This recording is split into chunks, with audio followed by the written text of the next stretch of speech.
ఈ రోజున గమనించండి, మన దేశంలో కానివ్వండి, రాష్ట్రంలో కానివ్వండి, విగ్రహాలు ఎక్కువైపోయాయి. ఎటు చూసినా విగ్రహాలు.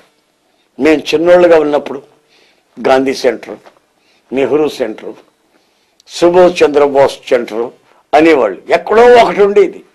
ఇప్పుడు మూల మూల, వీధి వీధి, సందు సందులో విగ్రహాలు ఎక్కువైపోయాయి.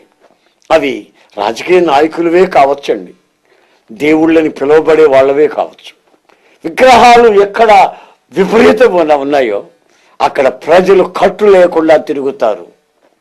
ప్రజల మనస్సులో ఆ విగ్రహపు రూపాలు, ఆ కఠినత్వం ఏర్పడుతుంది. భక్తి నామకార్థంగా మార్చబడుతుంది, దైవత్వంగా మార్చబడదు.